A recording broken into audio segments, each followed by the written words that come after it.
Let us come to transportation in animals. So,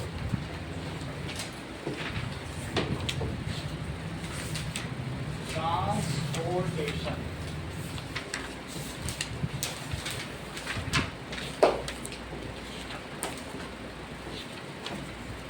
That is, the nutrients are to be transported to each cell and the waste from each cell is to be collected. ठीक है, to ingest it outside body. तो ये सारा जो काम है हमारे अंदर, ये ट्रांसपोर्टेशन सिस्टम को तुम एनिमल्स में कितने पार्ट्स में डिवाइड करते हो? करेक्ट. कोई तुरंत इन्होंने बता दिया कि द न्यूट्रिशन फ्रॉम इंटेस्टाइन, जो इंटेस्टाइन से न्यूट्रिएंट्स लिया है, इज टू बी ट्रांसपोर्टेड. ये कहाँ पे ट्रांसपोर्ट होगा बोलो? Transported to each cell. हर एक सेल के पास से ले जाना पड़ेगा और हर सेल से वेस्ट को कलेक्ट करना पड़ेगा. वो कहाँ जाएगा? ये देखिए, waste is collected, transported to cellular site and waste from cellular site is collected. इसको कलेक्ट करना है to throw it outside body. It outside body. ठीक है? both the function कि सामान ले लो और कचरा दे दो. दो चीजें करनी है हमारी बॉडी में. अच्छा सामान ले लो, सब्जी ले लो और कचरा दे दो. तो ये दोनों चीजें कैसे हमारी बॉडी में अकम्प्लिश की जाती है?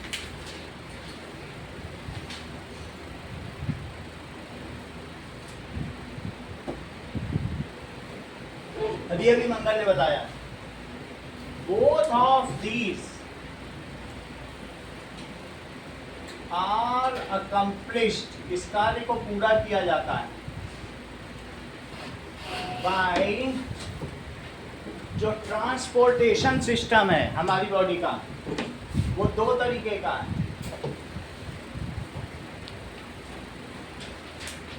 System that is transportation system. इसको एक एक करके पढ़ेंगे. पहला है दैट इज सर्कुलेशन सिस्टम.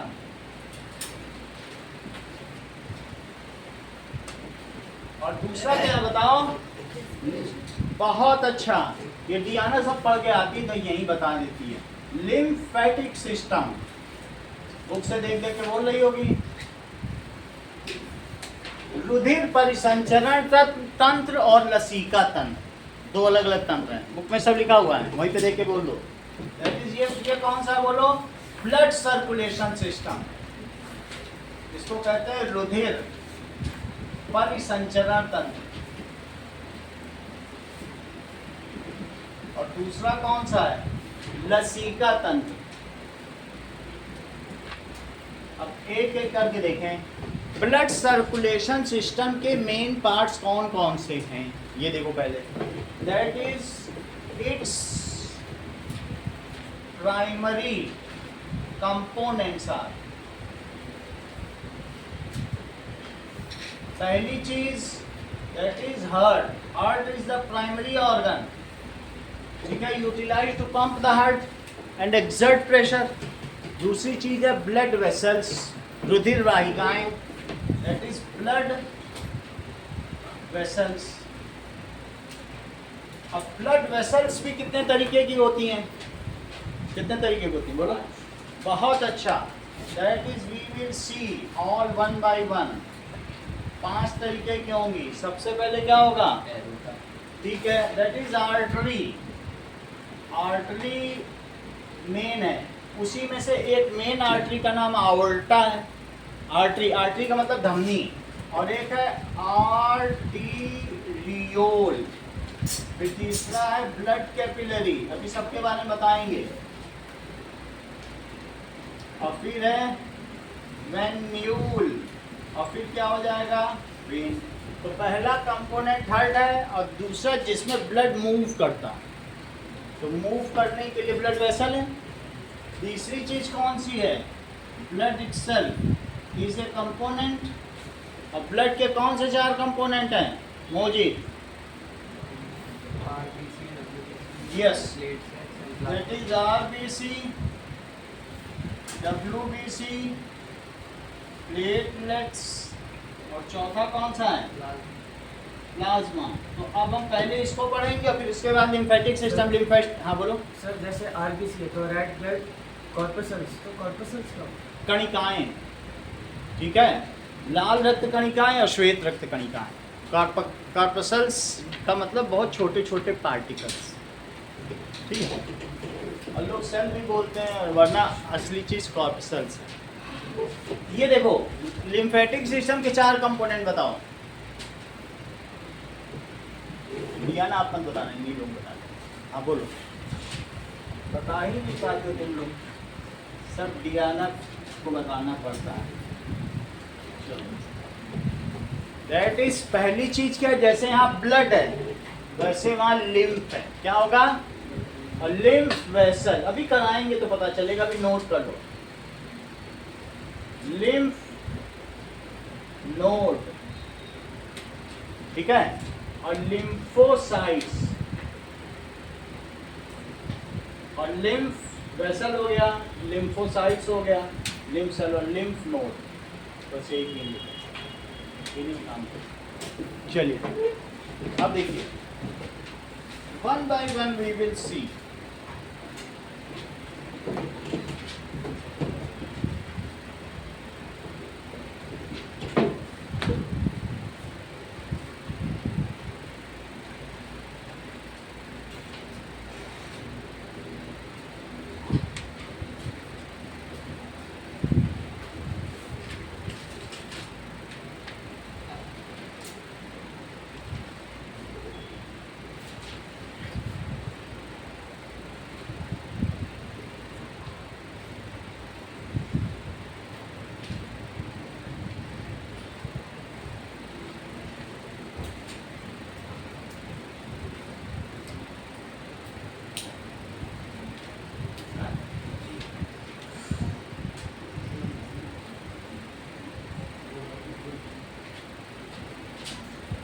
चलिए नाउ दैट इज, सबसे पहले मैं बात करता हूँ ब्लड के बारे में। लिखो,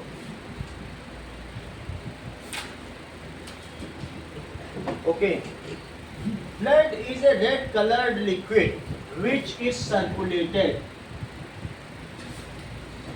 red coloured liquid which is circulated in body, ये हमारी बॉडी में सर्कुलेट होता है। It is pump with pressure by heart, heart इसको पंप करता है। अब जरा देखिए,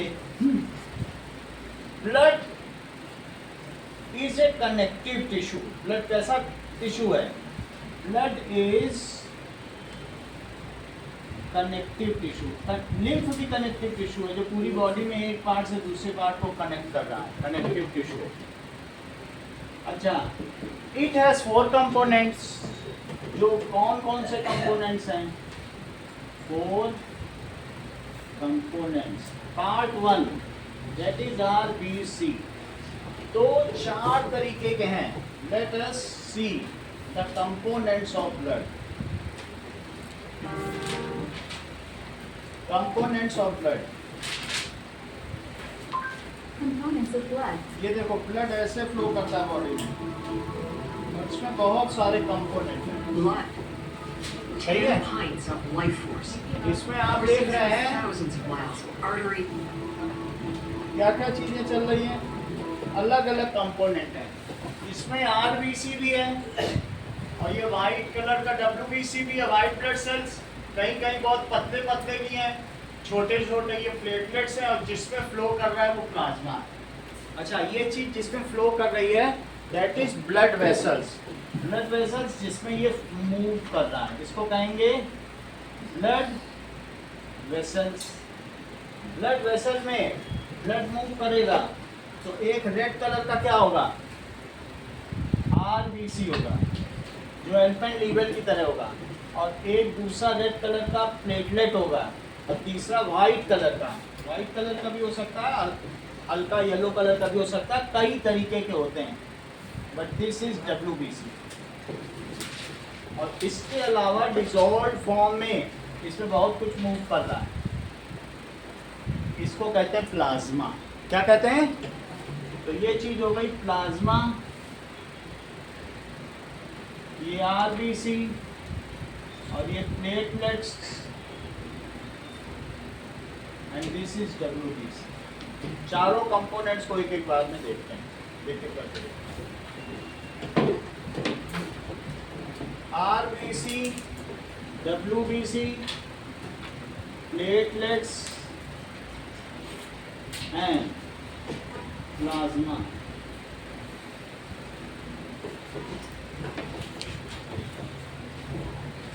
नाउ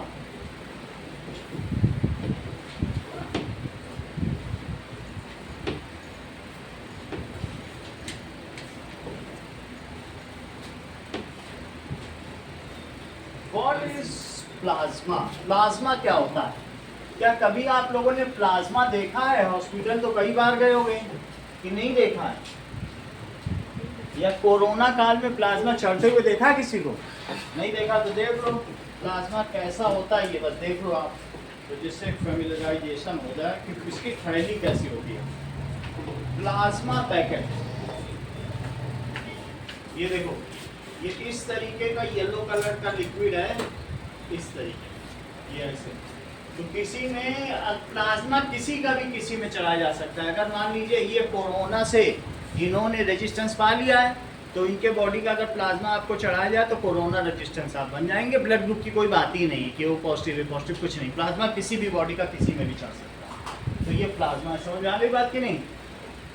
चलो, किसी का अगर ब्लड लॉस हो गया है तो प्लाज्मा चढ़ा करके हम उसको जिंदा रख सकते हैं, ठीक है। हाँ, उसमें उतनी ताकत नहीं आएगी, हीमोग्लोबिन नहीं होगा, आरबीसी नहीं है, लेकिन वो जीवित रहेगा। कोई ना कोई चीज़ तो पंप कर ही रही है ना न्यूट्रिएंट्स के लिए। प्लाज्मा क्या क्या करता है? अपने साथ न्यूट्रिशन को लेता है। हाँ, सांस में ज़्यादा ऑक्सीजन नहीं ले पाएगा क्योंकि हीमोग्लोबिन नहीं होगा, लेकिन प्लाज्मा चढ़ाया जाएगा, ठीक है। एक आईवी है, that is intravenous injection. 1 litre में 0.9 ग्राम NaCl मिला दो, पानी भी चढ़ता है। हम लोग कहते हैं भी चढ़ रहा है, आईवी कुछ नहीं है। 1 लीटर में अगर हम क्या करते हैं 0.9 ग्राम NaCl डाल दें तो it is isotonic solution with plasma. तो वो उससे क्या होता है कि ये प्लेटलेट्स, ये सब, इन सब में क्या होता है कि हीमोलिसिस या प्लाज्मोलिसिस नहीं होती, अपने आकार में रहती है। तो आईवी चढ़ा, समझो पानी चढ़ा, सही है। और लेकिन बहुत अच्छा करना है तो प्लाज्मा चढ़ा, उससे भी ज़्यादा अच्छा करना है तो उसी का ब्लड ग्रुप चढ़ा। वैम्पायर लोग तो खून भी पीते। अब आगे देखो, दैट इज प्लाज्मा। अब लेकिन वो लोग ब्लड ग्रुप देख के पीती होंगी कि नहीं, ये पता नहीं।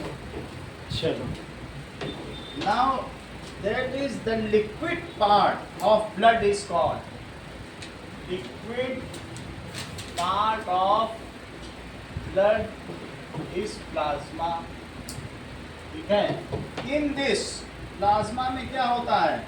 That it contains 90% water.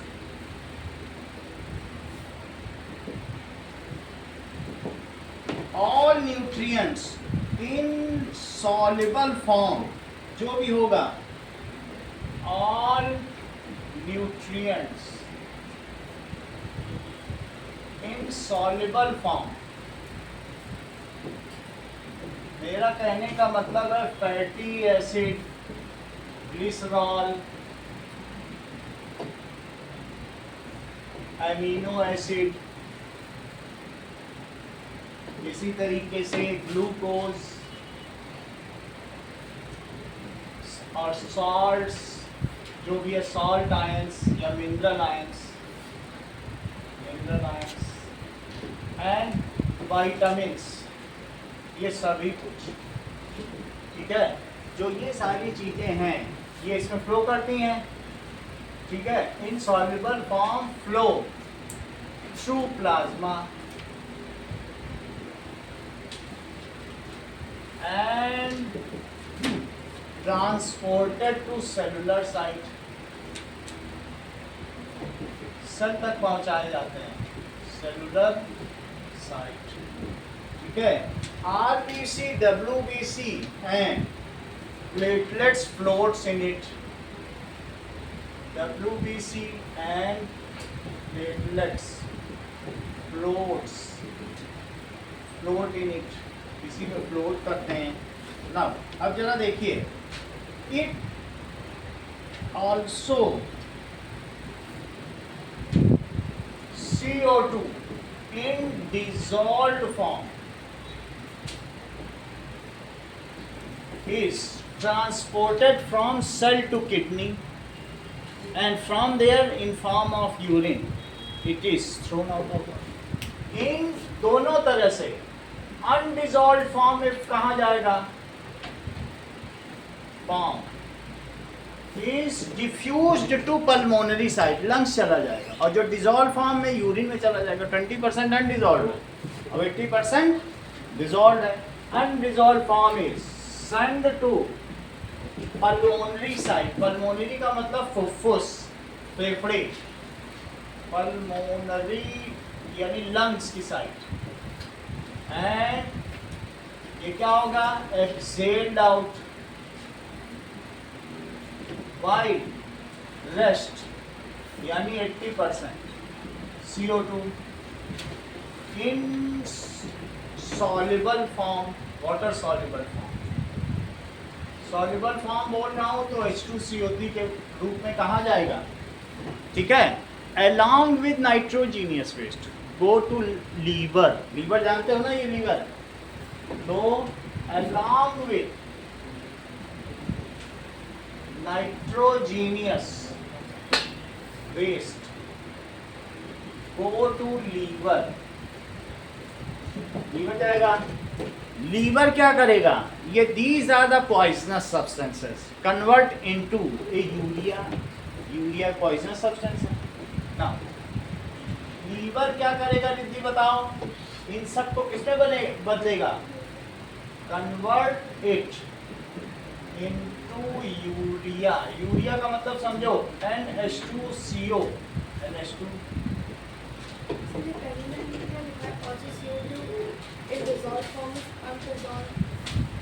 also CO2 in undissolved form, dissolved form काट दो और dissolved form आगे लिखा है ना, just CO2 in soluble form, ठीक है। also CO2 in undissolved form, 20% undissolved है और 80% डिजॉल्व है, सही है। तो जो डिजॉल्व है CO2, बॉडी में CO2 है, जो घुली हुई है वो कहाँ भेजी गई, किडनी में। किडनी में क्या क्या भेजा गया, ये लीवर में भेजा गया। लीवर में दो चीज़ पहुंची, CO2 भी पहुंची। क्या क्या तुम पेप्सी पीते हो तो उसमें जो एक एसिडिक टेस्ट आता है वो CO2 नहीं है, वो कार्बोनिक एसिड नहीं है, तो वो डिज़ोल्व भी अच्छी खासी हो जाती है, बॉडी में प्रेशर भी रहता है, तो डिज़ोल्व फॉर्म में वो लीवर में भेजी गई। लीवर ने N2 के साथ, नाइट्रोजन के साथ उसको मिला के क्या बना दिया, यूरिया। अब यूरिया को कौन फिल्टर करेगा, इसको फिल्टर करेगा kidney.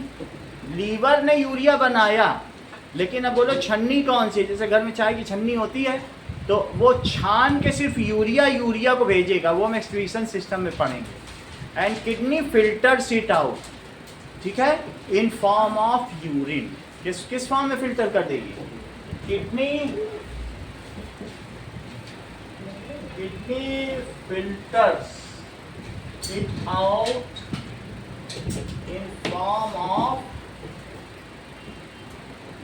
Yellow transparent colour. Sir समझ में नहीं, अभी बताते हैं।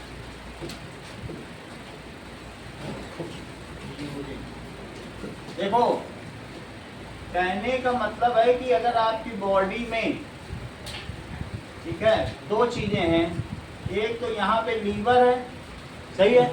अब पूरी बॉडी में बहुत सारा नेटवर्क किसका है?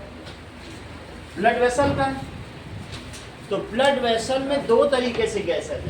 ये ब्लड वेसल है, इसमें CO2 के बबल्स भी हैं और कुछ CO2 डिजॉल्व्ड है। जो डिजॉल्व्ड है वो 2H+ आयन और CO3 2- के आयंस के तौर पर है, दैट इज कार्बोनिक एसिड। जैसे तुम एसिडिक पेप्सी पीते हो सोडा वाटर, तो उसमें डिजॉल्व्ड है, वहाँ ये चीज़ है। लेकिन साथ में बबल्स भी हैं, बहुत सारे फिज आउट होता है। कभी देखा है ना पेप्सी में से CO2 निकलता हुआ देखा जब खोलते हो तो ऐसा नहीं है कि CO2 की बहुत अच्छी सॉल्युबिलिटी नहीं है, लेकिन उसे सॉल्युबल किया जा सकता है। 80% सॉल्युबल फॉर्म में भी रह सकती है और 20% किस फॉर्म में रह सकती है? वैसे फॉर्म में। कभी तुम किसी को आर्टिफिशियल रेस्पिरेशन देते हो, पूरी CO2 निकलती होती है तो वो तो मर जाता है। तुम जो निकालते हो उसमें से जो 21% ऑक्सीजन है ना एटमॉस्फेयर की, तो उसमें से सिर्फ उसका 20% ही CO2 बाहर निकलता है। ऑक्सीजनेटेड एयर वो भी है, समझ में आ गई? थोड़ा ही CO2 बाहर निकलता है। तो 20% गैस है जो वो कहाँ से निकलेगी बोलो? अब गैस कहाँ से निकल सकती है? वो तो पल्मोनरी साइड पे जब जाएगा लंग्स तो कहेगा भाई ये गैस बची है, डिफ्यूज़ हो जाओ, जाओ बाहर निकलो। लेकिन जो सॉल्युबल है वो कैसे निकलेगी? पूरी बॉडी में रेस्पिरेशन हो रहा है, सॉल्युबल तुम कैसे निकालोगे? सॉल्युबल जाएगी किसके पास? किडनी के पास। और नाइट्रोजीनियस वेस्ट वो भी कहाँ जाएंगे? जैसे बॉडी में नाइट्रेट्स होते हैं, नाइट्राइट्स होते हैं, दैट इज NO3- आयन होते हैं, NO2-, वो भी यहाँ जाएंगे। और उन सब से मिलकर क्या बनेगा बताइए? NH2CO NH2 बन जाएगा, दैट इज यूरिया। ठीक है, इसका फार्मूला, इसका क्या संरचना होती है, ये सब हम लोग कार्बन एंड इस कंपाउंड में पढ़ेंगे। अभी आप इसको सिर्फ यूरिया समझ लीजिए। तो अब जब ये इसके साथ कौन कौन मिला, ये और नाइट्रोजन मिलके क्या बन गया?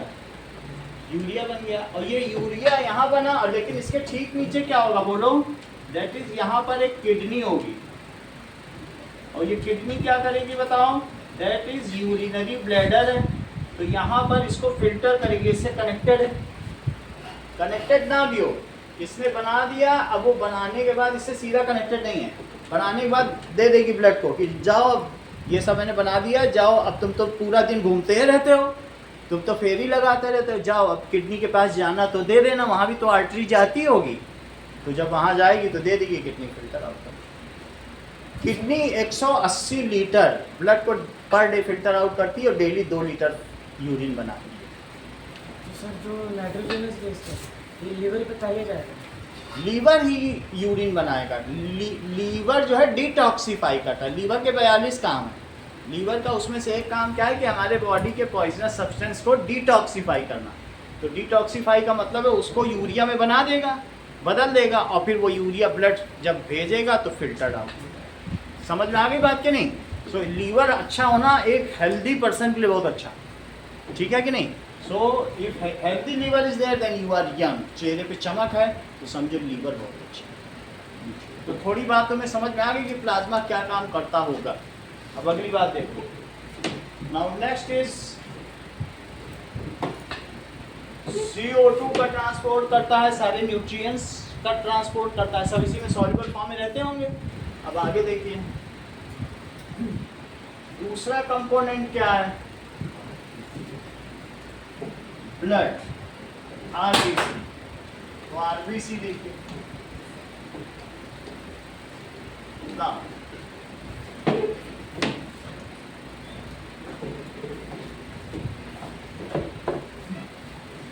इसके अलावा दैट इज ऑल हार्मोन्स, ठीक है, in soluble form travel through plasma. All hormones in soluble form travels through plasma। अभी हम लोग हार्मोन्स के बारे में पढ़ेंगे। बहुत सारे ग्रोथ हार्मोन होते हैं जो हमको ग्रोथ देते हैं, बहुत सारे जेंडर हार्मोन्स होते हैं जो हमको बॉयज़ गर्ल्स बनाते हैं, प्यूबर्टी के बाद होता है कि नहीं होता है। और इसके अलावा बहुत सारे इमरजेंसी हार्मोन्स होते हैं, बहुत सारे ऐसे होते हैं जो हमको हैप्पी बनाते हैं, बहुत ऐसे होते हैं जो हमको सिंक में डाल देते हैं कि फिर ऐसा होता है डिप्रेशन में चले जाते हैं। तरह तरह के हार्मोन है बॉडी में, तो 12 तरीके के हार्मोन्स हैं, उन सब इम्यून सिस्टम कुछ देते हैं। तो उसके लिए कंट्रोल एंड कोऑर्डिनेशन एक चैप्टर है जिसमें एंडोक्राइन ग्लैंड्स है, उसके बारे में हम पढ़ेंगे। लेकिन इतना जान लो, चाहे टेस्टोस्टेरोन हो, चाहे प्रोजेस्टेरोन हो, चाहे एस्ट्रोजन हो, या ग्रोथ हार्मोन हो, इनहिबिटरी हार्मोन्स हो, जो भी हार्मोन है, हार्मोन भी एक तरीके का प्रोटीन ही तो है। प्रोटीन 3 तरीके के हैं। कौन कौन से 3 तरीके के हैं बोलो? हाँ बता दो, बोलो। और कई बार तो बताया है। हाँ बोलो। हाँ और स्ट्रक्चरल, जो हमारी बॉडी को स्ट्रक्चर दे। तो समझ में आया? प्रोटीन 3 तरीके के बताया आपको। कौन कौन से? पूरी बॉडी में स्ट्रक्चर कौन देता है? सेल का आउटर जो सेल वॉल, ये सेलुलर मेम्ब्रेन किसका बना होता है बोलो? Protein and lipid. ये तो जानती हो कि नहीं जानती हो? तो स्ट्रक्चर कौन दे रहा है सेल को? प्रोटीन दे रहा है कि नहीं दे रहा है? तो लिपिड। अच्छा, जो हार्मोन्स हैं ट्रेवल थ्रू प्लाज्मा, ये बात समझ में आ गई? अलग अलग जगह, and they act at target organ. ऐसा नहीं होगा कि मूछें अगर यहाँ उगनी तो यहाँ उगा, जहाँ उगनी वहीं उगेगी। जिसको जो हार्मोन जिस टारगेट ऑर्गन पे काम करना वहीं करेगा। सही है? And act at target organ. दूसरी चीज देखो, that is second, RBC, red blood cells. So red blood cells float in plasma, ये सब फ्लोट करते हैं plasma. And non nucleated, non nucleated जिज्ञासा क्यों होते हैं बोलो?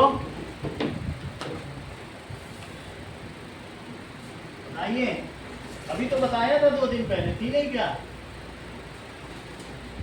बोलो। करेक्ट, बहुत अच्छी बात कही, जिज्ञासा ने बताया। इसलिए होते हैं, ये डियाना ने बताया कि नॉन न्यूक्लिएटेड इसलिए होते हैं क्योंकि इसमें ज़्यादा से ज़्यादा हीमोग्लोबिन आ सके और ऑक्सीजन कैरिंग कैपेसिटी। इसको याद रहा। समझ में आ गई बात की नहीं?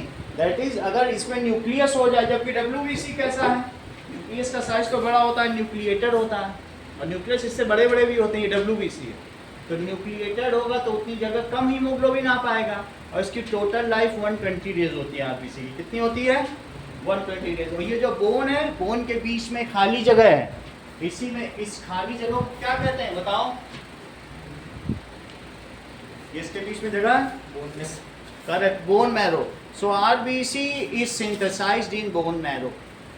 तो बोन मैरो का भी ट्रांसप्लांटेशन होता है। कभी कभी RBC नहीं बन रही है, किसी को हीमोफीलिया हो गया है, ब्लड चला ही जा रहा, हर 4 महीने बाद रक्त ही खत्म हो जाएगा उसका, तो फिर क्या होगा? हीमोफीलिया की जब बीमारी होती है तो ब्लड 4 महीने में ट्रांसफ्यूजन करना पड़ता है। तो इसलिए बोन मैरो में बनता है। समझ में आ गई पूरी बात? तो क्या बताया अभी आप लोगों को डियाना ने? That is, it is non nucleated. सबसे बड़ी बात इन्होंने बताई। So non nucleated, so that more respiratory pigments. कौन है respiratory pigments? Yes, haemoglobin.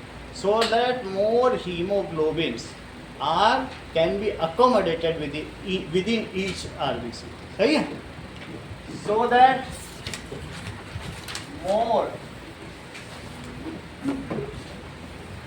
hemoglobin can be accommodated in each RBC. Haemoglobin की वजह से इसका कैसा कलर होगा? हीमोग्लोबिन की वजह से ही इसका कलर होगा इज रेस्पिरेटरी पिगमेंट।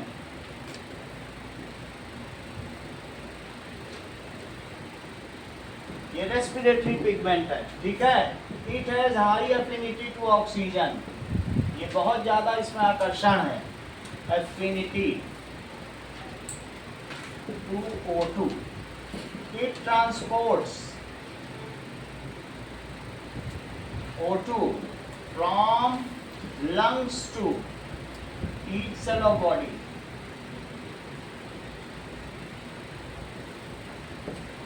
ठीक है, as it is non nucleated so total life of RBC is 120 days. As it is non-nucleated, so total life of RBC is 120 days. ठीक है, हीमोग्लोबिन कंटेन्स आयरन. हीमोग्लोबिन क्या contain करता है? अगर Fe को आगे की क्लास में पढ़ोगे 60 कार्बन के मॉलिक्यूल घेर लें तो यही हीमोग्लोबिन है. इनका अपना स्ट्रक्चर है जो आप बीएससी में पढ़ लेंगे. Fe, ये हीमोग्लोबिन. हीमो का मतलब क्या होता है? हेमेटाइट जानते हो? कभी रेड कलर को हीमो कहते हैं, और ग्लोबिन का मतलब स्फेरिकल. तो स्फेरिकल हो और रेड कलर का हो तो इस चीज़ को हीमोग्लोबिन कहेंगे. दैट इज हीमो, कहीं लिख लो, दैट इज हीमो. और ग्लोब्यूल तो तुम जानते हो जो स्फेरिकल हो, तो ग्लोबिन रेड प्लस स्फीयर.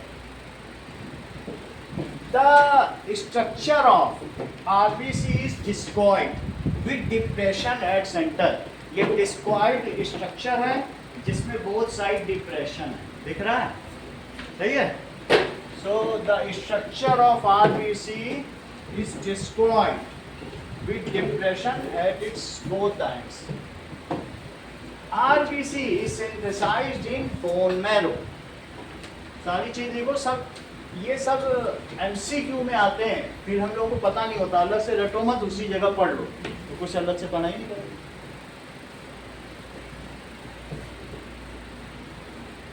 चलो नाउ अब देखिए, RBC बोन के बीच की जो खाली जगह है उसमें बनता है. RBC is synthesized in bone के मैरो में. खाली जगह को मैरो कहते हैं. इसकी लाइफ आपने लिखी, इट इज डिस्कॉइड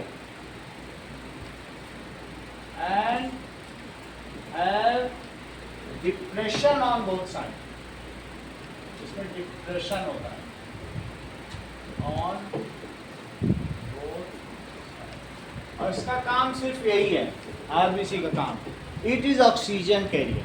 इसका और कोई काम नहीं. सही है, हीमोग्लोबिन है और ऑक्सीजन के, इससे अलावा कुछ काम नहीं है.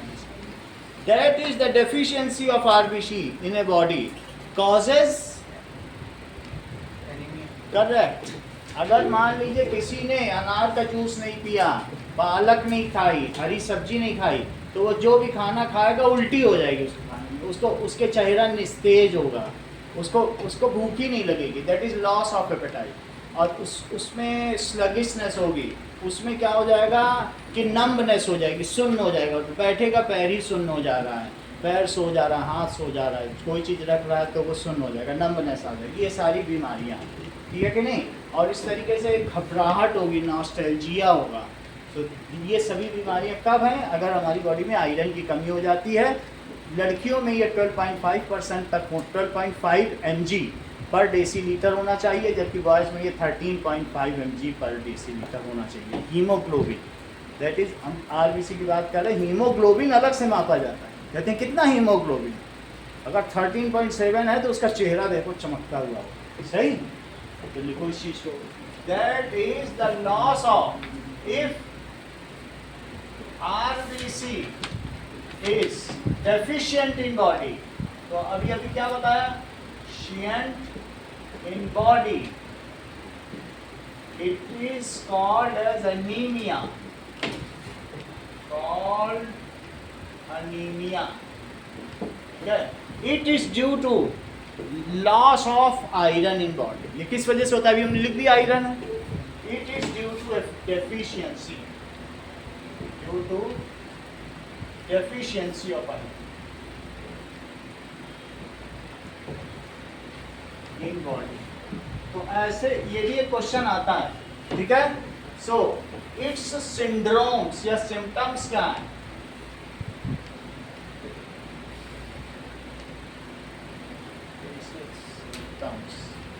आर लॉस ऑफ एपेटाइट, भूख का ना होना. ठीक है. इसी तरीके से और क्या चीज़ होगी बताइए, लॉस ऑफ एपेटाइट होगा, स्लगिशनेस होगी, नंबनेस होगी, यही सारी चीज़ें होंगी, ठीक है। और what are the symptoms of anaemia, anaemia की स्पेलिंग ठीक है, ये देखो Anemia symptoms include fatigue, Anemia. weakness, pale ऐसे skin, लिखो। and shortness of breath, often due to low oxygen levels. Other signs are dizziness, cold hands or feet, Anemia. and irregular heartbeats. Seek क्या medical क्या attention चीजें for बताइए, persistent symptoms, weakness होगा, especially severe fatigue or breathing difficulties. For weakness, medical advice or a diagnosis, pale yellow face, पीला चेहरा पड़ेगा, लाल चेहरा नहीं होगा, जिसके चेहरे में लाल हो बिल्कुल अमेरिकन की तरह सेब खाने वाला, that is weakness, yellow face, yellow skin, और साथ में क्या हो, that is shortness of breath, हाफेगा। सच पर्सन, ये क्वेश्चन अलग से भी आता है, मैंने इसी में लिखा दिया, such person should eat leafy vegetables and pomegranate, ऐसा उसे करना चाहिए to make over the deficiency of iron. Such person should, ठीक है, eat leafy vegetables and pomegranate.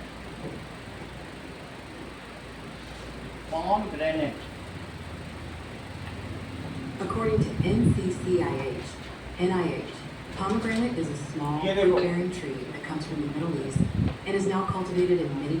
A person suffering from anemia. देखो,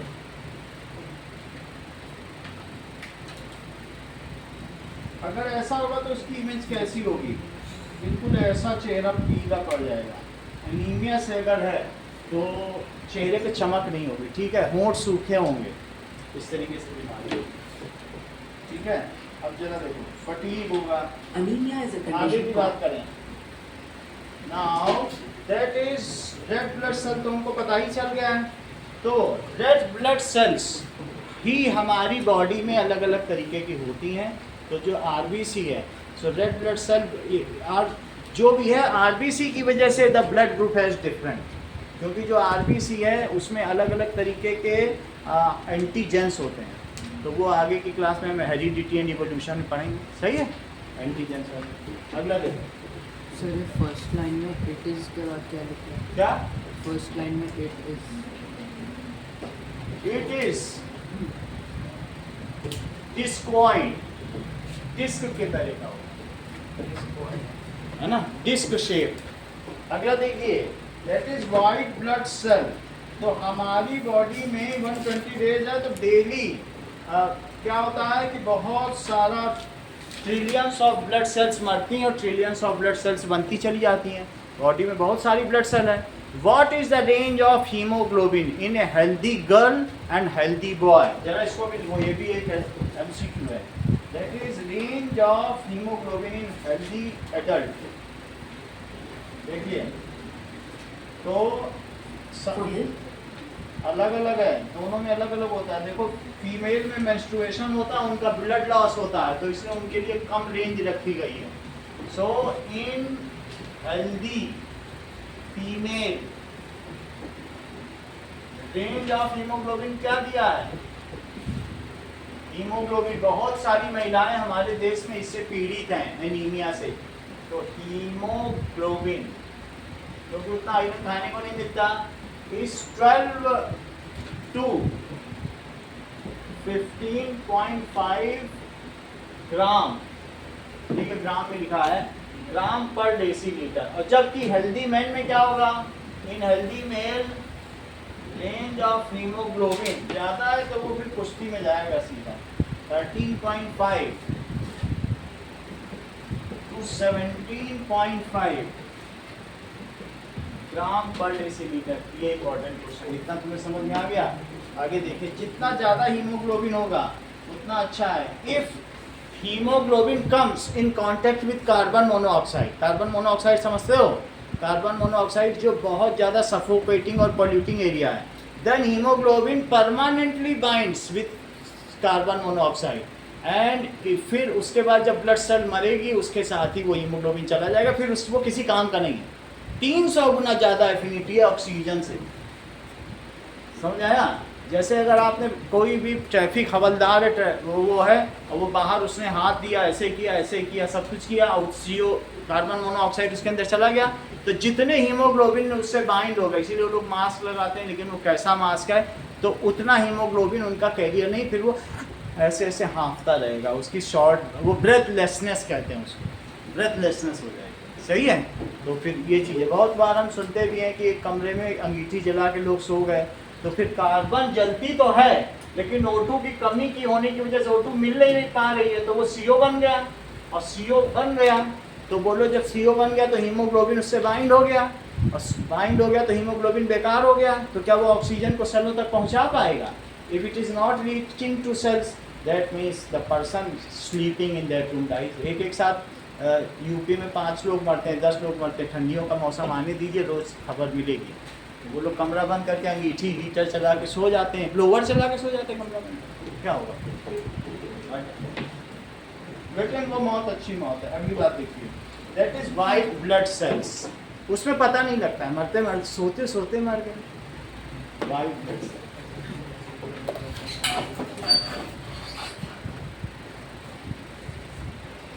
चलो वाइट ब्लड सेल्स का क्या है? दैट इज, जैसा मैंने आपको बताया, ये न्यूक्लिएटेड होती है, ये पुरानी हो गई है, ये इंडियन है इसीलिए इसका कलर ऐसा हो गया, हल्की पीली थी जब आई थी, पुरानी होते प्लास्टिक घटिया है इसमें। Now white blood cells are white in colour या लाइट येलो इन कलर। कैसा होता है? अभी जैसा दिखा था, ठीक है? इसमें भी कई तरीके के होते हैं, तो चलो लिखो इस चीज को। इट, ठीक है, सेव्स अस फ्रॉम इन्फेक्शन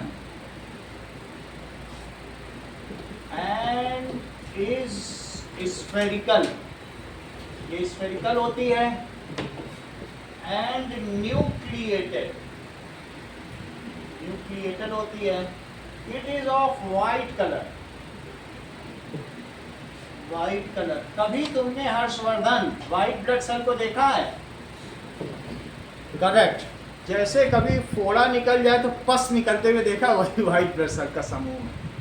ऐसा कभी नहीं हुआ, या किसी दूसरे को फोड़ा निकला हो, वाइट निकल रहा हो, ऐसा नहीं देखा है। होता तो सभी के जीवन में, उन्होंने नोटिस नहीं किया, वो बात अलग है।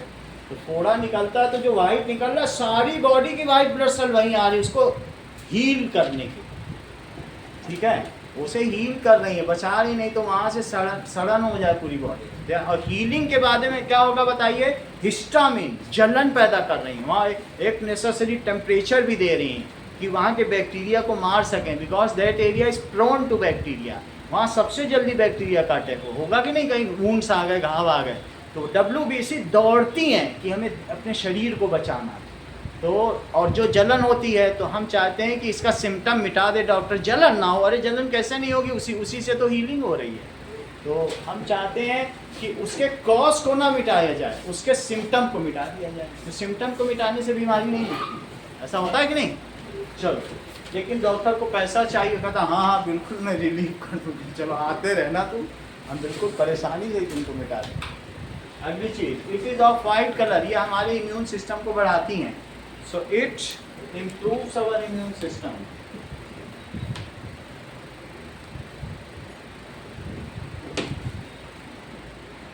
Immune system. अब अगला देखिए, दैट इज, ये क्या होती हैं? बैक्टीरिया को खाने वाली होती हैं। तो these are known as antibodies. ये सब क्या होती हैं? These are called antibodies.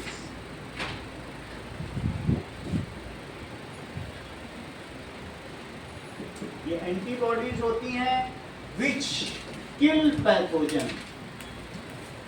Pathogen का क्या मतलब होता है? Yes, pathos. तो पैथोस का मतलब है और जन। पैथोलॉजी वर्ड सुना है?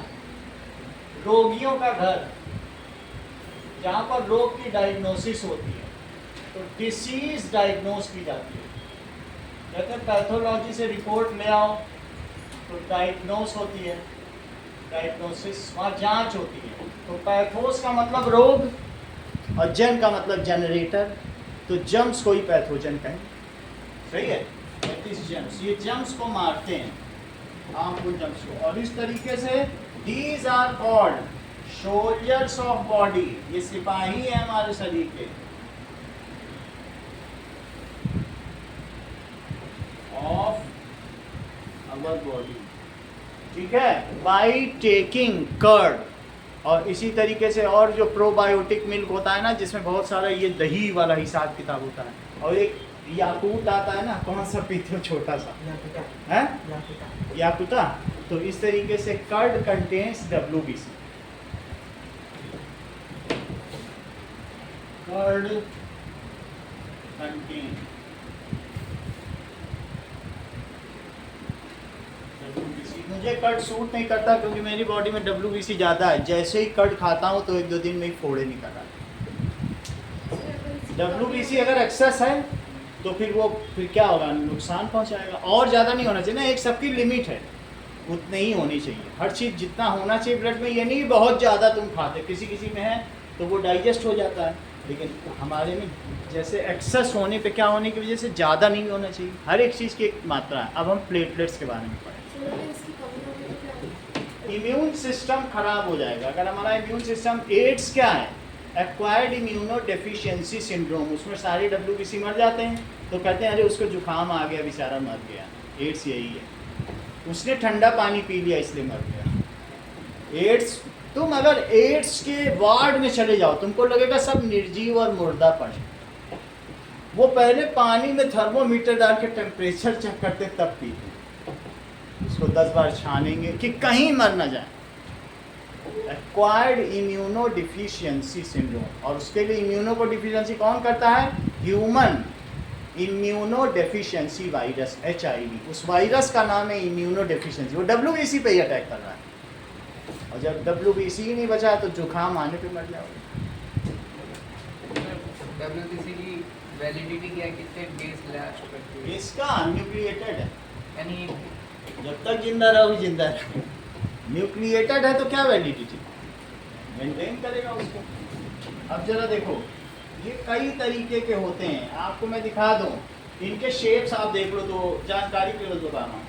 डिफरेंट टाइप्स ऑफ WBC, जब तुम्हारी रिपोर्ट आती होगी तो ये सब आते हैं उसमें रिपोर्ट में। देखो ये सब WBC हैं, white blood cell, monocyte, eosinophils, basophils, ठीक है, लिम्फोसाइट्स। लिम्फोसाइट्स अभी पढ़ाएंगे, तुमको भी बताया था ना लिम्फेटिक सिस्टम, वहाँ पर भी होता है, तो वो भी WBC की कैटेगरी, वो वहाँ बताएंगे। और साथ में न्यूट्रोफिल, ये सब अलग अलग तरीके के पैथोजन को पहचानते हैं। ये 5 तरीके के हैं।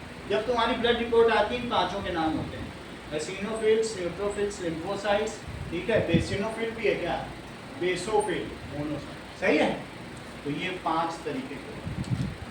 अब आगे अगली चीज है प्लेटलेट्स। रिद्धि, प्लेटलेट्स का काम बताओ, बोलो। प्लेटलेट्स का काम आना चाहिए। हाँ, जब डियाना इतना बता रही थी, हाँ बोलो। सर बॉडी में कहीं कट वट लग जाता है तब ब्लड को क्लॉट करेंगे। करेक्ट, इसका काम ही है कि जैसे कहीं कुछ हो जाए तो क्लॉटिंग ऑफ ब्लड, ठीक है, दैट इज इट कोएगुलेट्स। कोएगुलेट समझते हो, कभी तुमने अंडे को देखा है कि जब उबाला जाता है तो पूरा जम जाता है, उबालने के बाद काटने पे कैसा होता है, ना देखा है, पूरा प्रोटीन खुल जाता है और बिल्कुल फाइबर की तरह हो जाता है। कोएगुलेशन का मतलब जम जाना। तो ब्लड कोएगुलेट होने का मतलब यहाँ पर ब्लड, तुम थोड़ा सा ब्लड ऐसे रख दो, हवा लगते ही बिल्कुल जम जाएगा, उसके फाइबर्स उसको लॉक कर देंगे। समझ में आ गई कि नहीं। तो जैसे कट लगा और एयर उसके कांटेक्ट में आई तो प्लेटलेट्स दौड़ते हैं वहाँ पर, एक तरीके का कोएगुलेशन जमा देते हैं। तो उससे क्या होगा, ये it saves our precious blood to get bleed out. हमारी बॉडी से ब्लीड आउट ये प्लग इन कर देगा, उस जगह को क्या कर देता है, प्लग इन करने का क्या मतलब है, बंद कर देगा, अदरवाइज वहीं से वो ब्लीड आउट हो जाएगा। तो कोएगुलेशन भी बोल सकती है और क्लॉटिंग भी बोल सकती है, इट क्लॉट्स द ब्लड, ठीक है। चलो नाउ प्लेटलेट्स क्या होता है, it is tapered at both the ends, है ये रेड कलर का ही, लेकिन ये कैसा होगा, दोनों ही सिरों पर ये शंकुल के आकार का होता है। शंकुल का मतलब नुकीला, नुकीला that is spindle shape, spindle shape का मतलब तकली, तकली के आकार का होता है। तकली जानते हो तुम लोग कि नहीं जानते हैं? नहीं जानते? तकली तो गांधी जी कितना इस्तेमाल करते हैं, आप लोग भी देख लो। चलो ये कैसा होता है, इट इज स्पिंडल शेप, कैसा होगा, स्पिंडल तुम देख लो, भारत में सबसे ज्यादा ये क्रांति का प्रतीक रहा है स्पिंडल, स्पिंडल देख लो, ये सब तकली है, इसमें तुम रुई लगाओगे तो धागा बन जाएगा, ठीक है। तो दोनों तरफ नुकीला है, पूरे में रुई लगी रहेगी, इधर भी नुकीला और इधर भी नुकीला। अगर आपको थोड़ा सा ज्यादा जानना है तो ये देखो, इससे समझो, मेकिंग यार्न फ्रॉम स्पिंडल, हम लोग यहाँ तो ये क्लास में कराया जाता था, आप अभी देख लो ये तकली से कैसे बना रहा है, ये देख लो बस, ये देखो रुई है,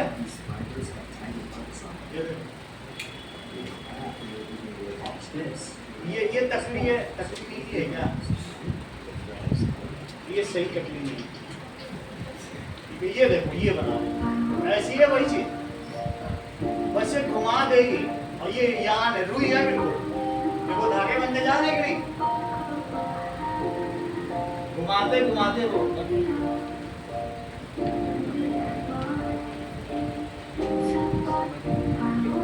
मेरा कहने का मतलब है कि 100 तकली ऐसी, 100 नहीं 1000, इसको कहते हैं स्पिनिंग जेनी। जेम्स वाट ने जो 2000 आविष्कार किया ना, उसमें एक स्पिनिंग जेनी भी था, इंग्लैंड में आविष्कार हुआ था स्पिनिंग जेनी का, क्रांति आ गई। उसने कहा कि अब तो मुझे कॉटन चाहिए, जगह जगह से हम कपड़ा बनाएंगे, कहाँ एक है और कहाँ एक साथ हजार यार्न एक साथ बन रहे थे धागे, और स्पिनिंग जेनी के आविष्कार के साथ उनको कच्चा माल चाहिए था, तो इसी वजह से कोलोनाइजेशन। अगर जेम्स वाट आविष्कार न करते तो कोलोनाइजेशन ना होता। दो चीज़ों का आविष्कार किया, एक तो उन्होंने इंजन का आविष्कार कर दिया तो रेलवे सब जगह पहुँच गई, ठीक है, स्टीम इंजन का, और दूसरा उन्होंने स्पिनिंग जेनी सबसे महत्वपूर्ण। तो जब कोई कॉटन से कपड़ा बना ले, 2 रुपए का कॉटन ले जाते थे, 200 का कपड़ा हम ही को बेचते थे, 198 रुपये कमाते थे। सोचो सब पैसा चला गया।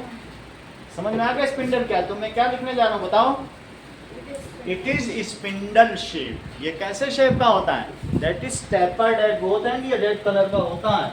और देखो अब इस तरीके से होगा, वो मेरे पास तो प्लेटलेट नहीं है, लेकिन तुम ऐसा देखो प्लेटलेट का शेप ऐसा होगा, सही है।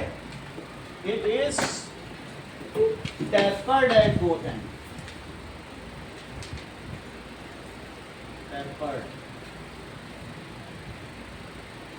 at both ends, that is it is spindle shape। और इसका काम क्या है? ठीक है, platelets help in coagulation of blood, so it helps in clotting of blood। तो ये क्लॉटिंग ऑफ ब्लड हो जाएगा। If somewhere there is a cut, तो क्या करेगा? If somewhere there is cut, it clots blood there. कैसे करेगा? ठीक है, that is when blood comes in contact with air, then platelets get activated and generate fiber there, वहीं पे coagulation कर देंगे। when blood comes in contact with air, then platelets क्या करेंगे, let's make fibre like structure, fibrinogen बना देंगे, fibre like structure and plug in the cut, उस जगह को प्लग इन कर देंगे and save our precious blood to bleed out.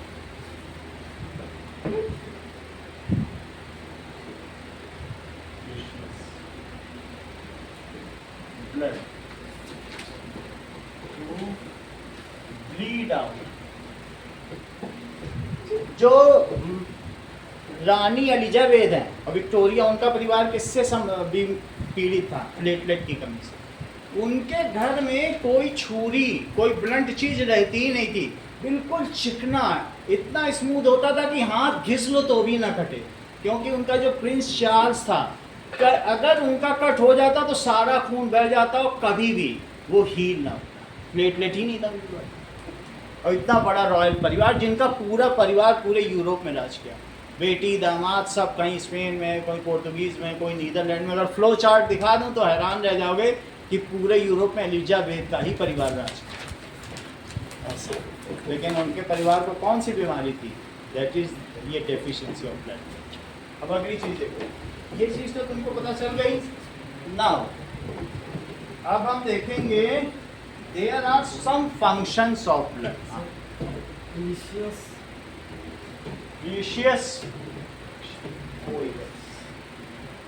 सही है। अब जरा देखो, दैट इज, ये तो तुमने देख लिया ब्लड होता क्या है, लेकिन क्या ब्लड के 10 फंक्शन तुमको पता हैं जियाना? तो देखो, सबसे मुख्य क्वेश्चन तो यही है, व्हाट आर द, आखिर ब्लड बहता क्यों है हमारे शरीर?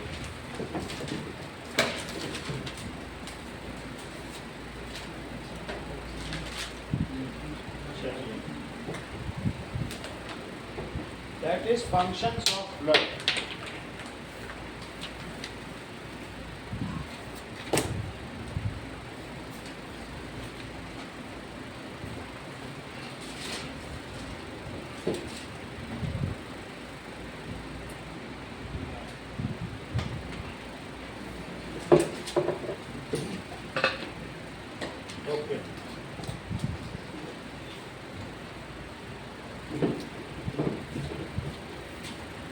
Functions of blood.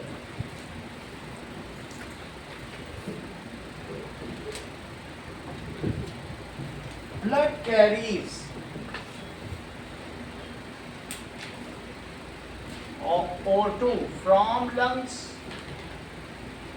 to different parts of body.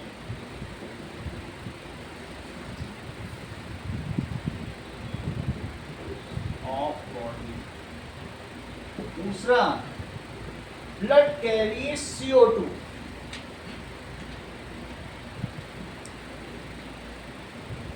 CO2 from cells, ठीक है, body cells to lungs for breathing out.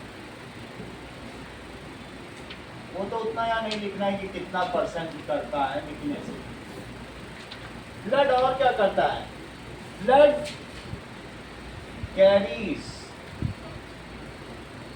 Digested, digested food का मतलब है न्यूट्रिएंट्स, दोनों का एक ही मतलब है, from small intestine to body cells and water from large intestine to body cell.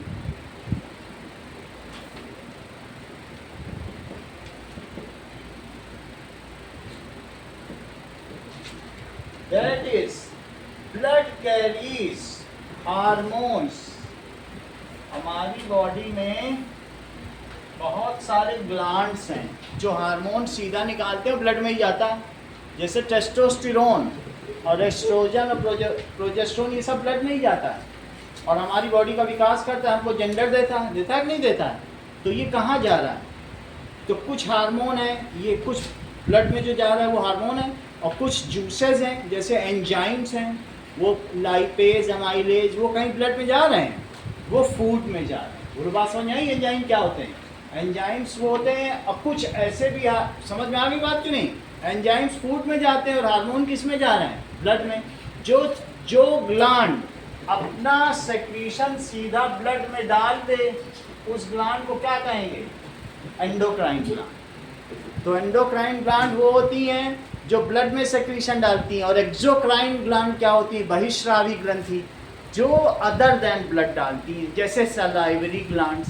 क्या इससे जो सलाइवा निकल रहा है वो ब्लड में जा रहा है? क्या इस तरीके से पैंक्रियास से जो लाइपेज निकल रहा है, माइलेज निकल रहा है, वो सब कहाँ जा रहा है? दैट इज़, और ये ट्रिप्सिन निकल रहा है, वो तो खाने में जा रहा है, और फिर स्टमक से भी बहुत कुछ निकलता है।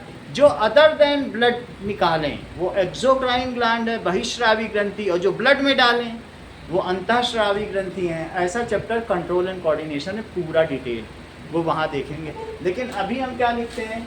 Blood carries hormones from respective gland and transported to target organ. उसको कहीं पहुँचना है, वहीं जाना है। समझ में आ गई बात कि नहीं? Carries hormones from glands. कौन सी ग्लैंड्स होंगी? बोलो, अभी नाम बताया है। एंडोक्राइन ग्लैंड्स एंड ट्रांसपोर्टेड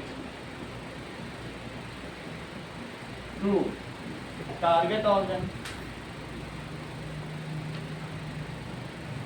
ठीक है, फिर देखो, blood transport waste from body cells to liver for their onward disposal. Blood का काम है नाइट्रोजीनियस वेस्ट। मैं उस वेस्ट की बात नहीं कर रहा हूँ जो गट के अंदर है, एलिमेंट्री कैनाल के अंदर का तो अलग ही सिस्टम। वहाँ से एक और भी वेस्ट होता है। हमारी बॉडी में जो प्रोटीन डाइजेस्ट नहीं होता वो नाइट्रोजीनियस वेस्ट है। प्रोटीन खुद ही नाइट्रोजन से बना है। 4 चीज़ों से मिल जाए, CH और O और N, तो प्रोटीन। CH और O मिल जाए तो कार्बोहाइड्रेट है, C और H मिल जाए तो फ्यूल है। जैसे मीथेन और CHO से ग्लूकोज बनता है कि नहीं, C6H12O6, और इसी में N भी आ जाए तो क्या हो जाएगा? प्रोटीन। और इसके अलावा CHO और P मिल जाए तो तेल। मतलब मैं इसी वो बता रहा हूँ कि बाई प्रोडक्ट क्या बनेंगे।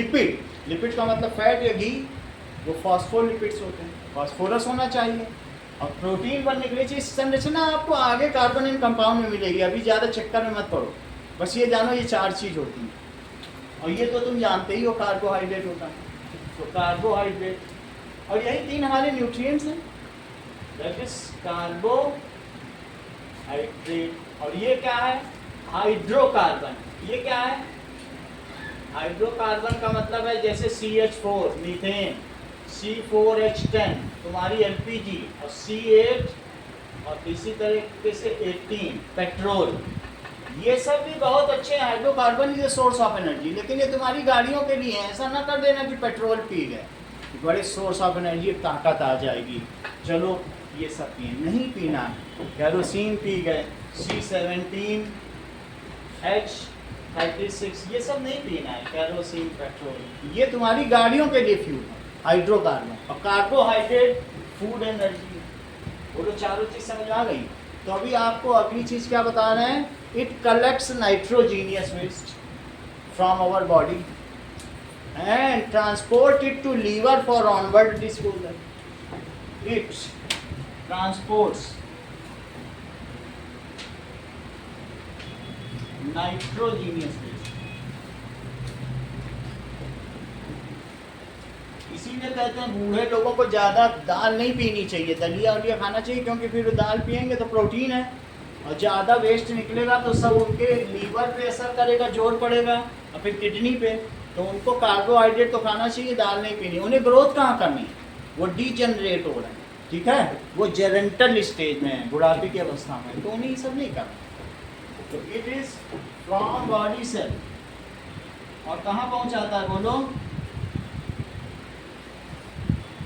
and transport it to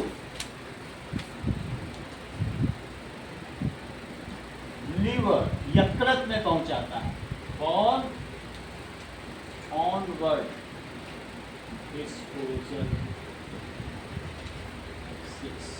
इतनी बात तो आपको समझ में आ गई कि लीवर तक पहुंचा दिया. दैट इज, अगर दिखाएगा तो दिखा देंगे. Anatomy of liver. Anatomy of liver. ये ह्यूमन लीवर है, ऐसा काला काला है, ये मरे हुए हेल्दी दिखाएं, जो बिल्कुल अभी अभी मरा हुआ.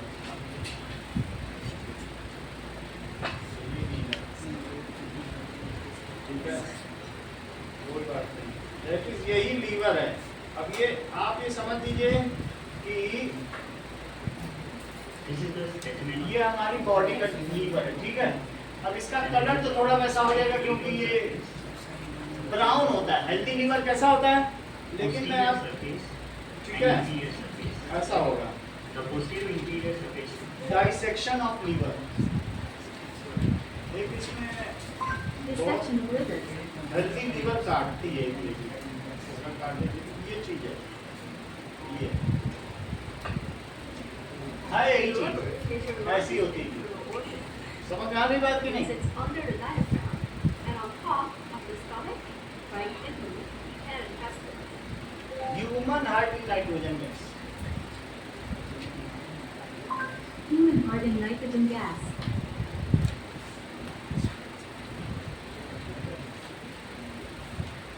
आगे देखिए. Anatomy of human heart. Anatomy of human heart.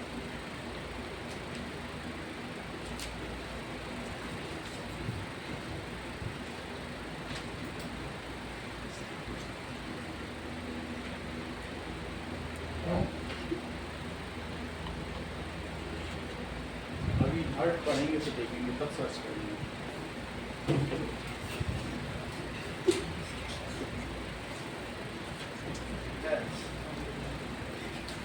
Human live heart. Human live heart. देखो लंग्स तो आप लोगों ने पहले देख ही लिया था. ये चीज है, दैट इज ह्यूमन का. आप क्योंकि पढ़ने जा रहे हैं इसे दिखा रहे हैं. ये ह्यूमन हार्ट है, पंप करता है, पंपिंग हार्ट भी दिखाएंगे. तो लाइव हार्ट है, इसको ही दिखा रहा है. इस तरीके से होगा. ये हमारी मुट्ठी के आकार का होगा. कितना होगा, ये देखो, सही है. तो ये ह्यूमन हार्ट है. अब आगे की बात करें, अभी थोड़ी देर में इसको कराएंगे. अगली चीज क्या है बताओ. थर्मो रेगुलेशन से तुम क्या समझते हो. मान लो कि तुम वैष्णो देवी गए और तुमको ठंडे पानी में या बिल्कुल बर्फ में चलना पड़ गया नंगे पैर, तो ऐसे में क्या होगा, तुम्हारा ब्लड तुम्हारी कुछ हेल्प कर सकता है कि नहीं कर सकता. क्या कर सकता है, ब्लड में हीट होता हाँ? है, हीट जनरेट होता है. करेक्ट. जैसे ये कह रहे हैं कि वहां से वो ठंडा ब्लड लेगा और पूरी बॉडी में पहुंचाएगा और ऊपर का गर्म ब्लड नीचे. कितनी बड़ी बात बताई मौजी कि थर्मो रेगुलेशन, यानी फिर पूरी बॉडी का ब्लड का एक ही टेम्परेचर कर देगा. ये नहीं कि नीचे का वहाँ वो जम जाए. जम गया तो फिर वो अगर जम जाएगा कोई भी चीज़, इसमें 90% वाटर है. कभी तुमने अपने फ्रिज में पानी बर्फ़ जमते देखी है, वो उठ जाती है. बर्फ़ जमने पे उठ जाती है. तो कभी भी मैं तो लेह लद्दाख में रहा हूँ, वहाँ पर जो और ऊपर में -40 में जो लोग वैली में काम करते थे वो आर्मी के लोग थे. हम लोग एयरफोर्स के थे, हेलीकॉप्टर की वो करते थे, मेंटेनेंस करते थे. तो वहाँ पर अगर किसी ने अपने 2 दस्ताने में से एक दस्ताना उतार दिया, एक ग्लव्स, तो हाथ के ब्लड जम जाता था. एक ग्लव्स में जम जाएगा. क्यों? क्योंकि किसी को कुछ ना कुछ इमरजेंसी आ गई, जाना पड़ा, तो एक आध ग्लव लोग उतार ही देते थे. तो ऐसे में अगर ब्लड जम गया तो फिर उसको क्या कहते हैं, फ्रॉस्ट बाइट. ब्लड जमने पे वॉल्यूम बढ़ जाता है, नसें फट जाती हैं, फिर हाथ ही काटना पड़ेगा. ऐसे डेली के केसेस थे. सैनिकों के हाथ कट रहे हैं, पैर कट रहे हैं, तो हमने देखा. अगर ब्लड गलती से जम गया, तुम सोचो वैष्णो देवी में जैसे इन्होंने कहा कि थर्मो रेगुलेशन ना हो तो नीचे का ब्लड पैर वाला जम जाए, बर्फ के संपर्क में है, तो पैर की सब नस फट जाएगी. और ऐसी स्थिति में वो फिर से जुड़ थोड़ी ना पाएगी, तो वो पैर वहाँ से कट जाएगा सीधा. तो इसलिए कौन तुमको बचाता है? पूरी बॉडी के ब्लड को फिर वो धीरे धीरे कूल डाउन करेगा, क्योंकि नीचे से टेम्परेचर आ रहा है, और कूल करते करते फिर तुम शिवर करोगे। क्यों शिवर करोगे? क्योंकि मसल्स का जब फ्रिक्शन होगा तो गर्मी पैदा होगी, और उस शिवरिंग से तुम्हें फ्रिक्शन से एक्स्ट्रा टेम्परेचर मिलेगा। अभी अभी मोजीद ने बताया कि कैसे टेम्परेचर पैदा होता है मसल, ये सब मोजीद ने बताया। समझ आया कि नहीं? तो चलिए इस चीज़ को भी लिखें। Blood does thermo regulation. Thermo regulation समझ में आ गई कि नहीं? ऑफ ये बॉडी, पूरी बॉडी का टेम्परेचर एक जैसा ही बना के रखता है 37 डिग्री सेल्सियस। सही है? देखो, blood does thermo regulation, that is constant body temperature due to circulation। Circulation है, ये नहीं कि हाथ ठंडे में डाल दिया तो हाथ ठंडा ही हो जाएगा। ये ब्लड का फर्ज है कि वो उसको क्या करे, ठीक है? It maintains constant body temperature.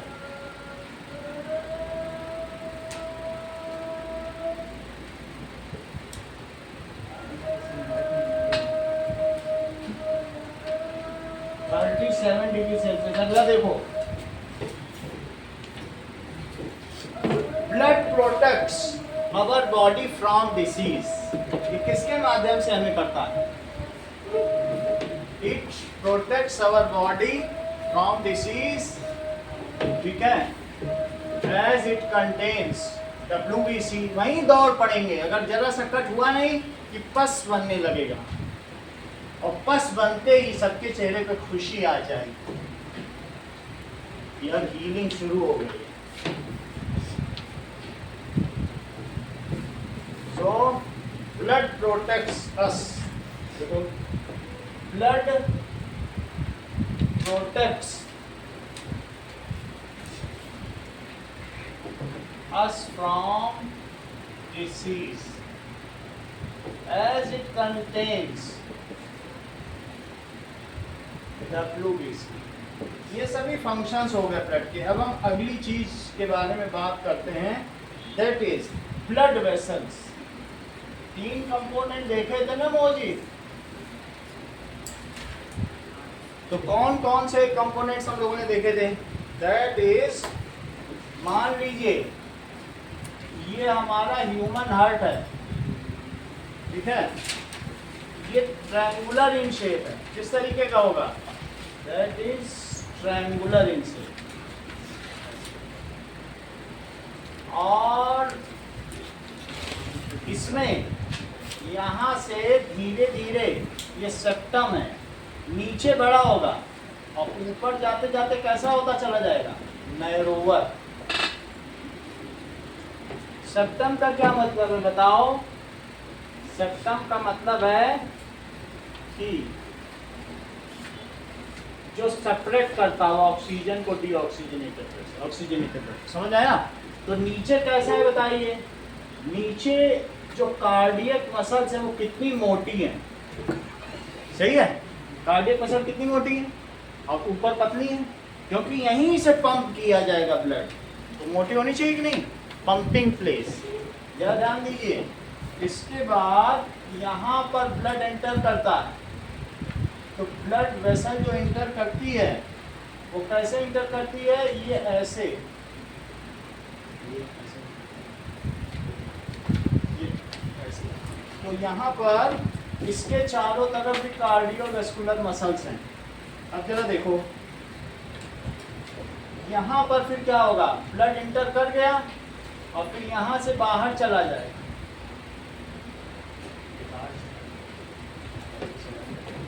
और दूसरी तरफ यहाँ से भी ब्लड इंटर करता है।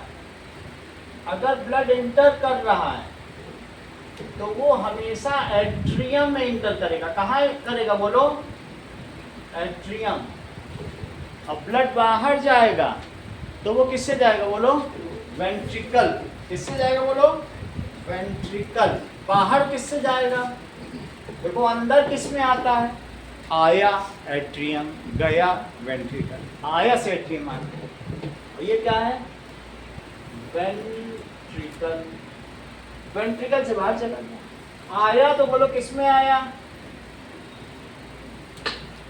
एट्रियम। देखो ये आया एट्रियम में कि नहीं? और यहाँ से इसको क्या करो कि थोड़ा कार्डियोवेस्कुलर मसल से इसको पूरा बंद करो। सही। अच्छा बाहर कहाँ से जाएगा? यहाँ से आ गया तो यहाँ से बाहर चला गया। बाहर जाने के लिए इसको क्या कहेंगे? जब बाहर गया तो इसे क्या कहेंगे बोलो? वेंट्रिकल कहेंगे कि नहीं? देखो वेंट्रिकल। एंड दिस इज, ये क्या कहलाएगा? एट्रियम। सो ब्लड इंटर्स, ठीक है, blood comes back to heart by vein. किससे हार्ट पे आता है बोलो? वेन। तो ये जो आ रही है ये मेन वेन है। वेन, अभी हम लोगों ने इसके 5 पार्ट लिखे थे। वेन लिखे थे, वेन्यूल्स लिखा था, और लिखा था आर्टरी, आर्टीरियोल्स, ब्लड वेसल लिखे थे कि नहीं लिखे थे? आया है तो वी इन, आप इसी से समझ लो हम अंदर आते हैं तो वेन नहीं हो जाएगा। तो जिससे आएगा उसे क्या कहेंगे? वेन। और बाहर किससे जाता है? आर्टरी से। So blood goes out through artery. तो ये भी एक आर्टरी है। ये जो चीज दिखाई जा रही है ये मेन आर्टरी है जिगिशा। देखो इस चीज को ना। तो सर फिर आउटा कहाँ? क्या आउटा लो, इन्होंने इसका नाम ही बता दिया कि आउटा डिफ्यूजर। इनका नाम इसे मालूम है, इतनी बड़ी बात है। फिर इसका भी बताओ, अभी एक का ही बता रहे हो। लो हर चीज इन्हें मालूम। सही, दोनों का नाम ही नहीं बता। अब देखो, blood flows in body through blood vessels. Blood vessels are tube which are both end closed. क्या ऐसा है कि वो खुल जा रही क्या कहीं पर? वो जाती भी यहीं से हैं और लौट के भी यहीं आती हैं। तो पूरा क्लोज एंडेड है कि नहीं? ऐसा तो नहीं है कि कहीं जाके बहा देती है, बहाती नहीं है ना ब्लड को। So blood vessels, blood flows, ठीक है, इन बॉडी थ्रू ट्यूब्स। ये ट्यूब से करते हैं, which are both ended closed. So it is called closed circulatory system. अभी मैं लिम्फेटिक सिस्टम पढ़ाऊंगा, वो ओपन सर्कुलेटरी सिस्टम। तब दोनों में अंतर समझना। ये सब बंद बंद है तो इसलिए इसका क्या नाम है? So our system is called, system कैसा है? Closed circulatory system. ठीक है, बंद परिसंचरण तंत्र, सर्कुलेटरी सिस्टम। अब blood vessel tubes, these are called blood vessels. Blood जिसमें भरा रहे या चले तो उनको क्या कहेंगे? क्या वेसल नहीं कहेंगे? सही है। हमारी बॉडी में कितने लीटर ब्लड होता है?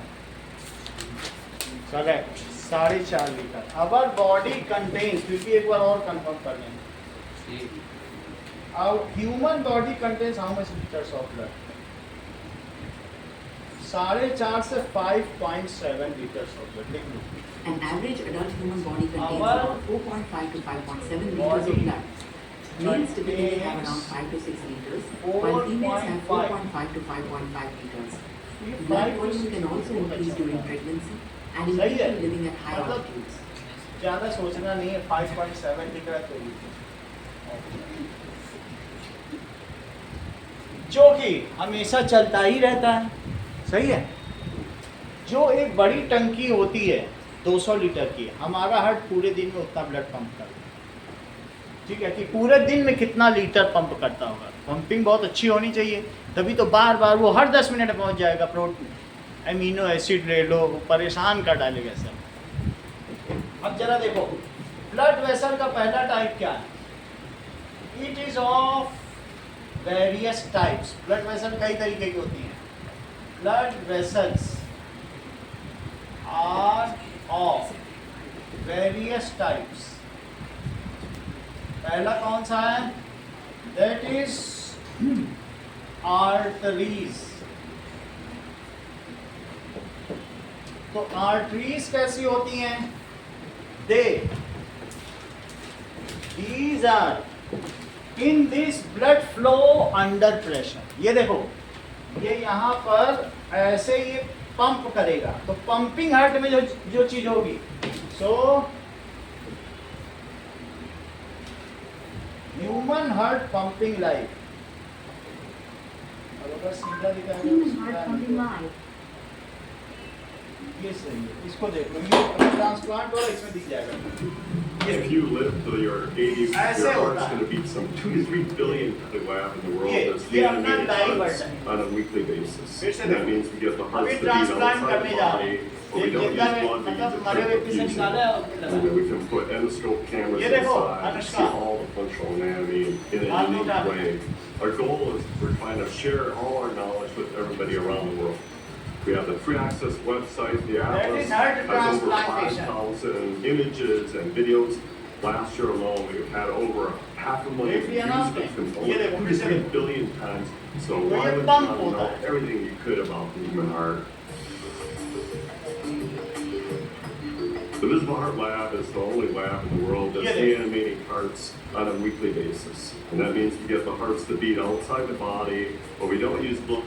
चलो अब हम आगे देखेंगे हार्ट पंपिंग का। तुम्हें समझ में आ गई? हार्ट पंपिंग का मतलब क्या होता है? ये जैसे हार्ट है, इट इज फिस्ट से, इससे ज़्यादा बड़ा नहीं है, ठीक है? तो ऊपर से एक बार ठिक ठिक ठिक ठिक धिक धिक धिक धिक धिक धिक ऊपर से, जब यहाँ से ब्लड इसमें भर जाएगा तो ये पहले दबेगा, इसमें भेज देगा। तो जब यहाँ से गया, बाहर से आया, ये हमारी बॉडी से आया ब्लड। ये ब्लड बहुत अच्छा नहीं है, इसमें ऑक्सीजन थोड़ी ना, बॉडी से आया ना, ऑक्सीजन नहीं, ये ब्लू ब्लू है। ये किस कलर का बोलो? जब डीऑक्सीजनेटेड ब्लड होता है तो तुम उसे किस कलर से दिखाती हो? बोलो ब्लू। और ब्लू से आया और फिर इसके बाद यहाँ से नीचे गिर गया। एक यहाँ पर एक रेगुलेटरी सिस्टम है, ठीक है? दैट इज वॉल्व होता है। वॉल्व इसे जब दबेगा तभी गिरेगा। ये नहीं कि आता जा रहा है गिरता जा रहा है, आता जा रहा है गिरता नहीं जा रहा है, पहले भरेगा। भर गया तो इसके बाद ये ट्राई कस्पिड वॉल्व है, इसने दबाया ऊपर से, ठीक? तो जब नीचे भी गिरा तो नीचे से क्या होगा? जब ठीक ठीक नीचे से भी दब गया, तो अब ये कहाँ गया?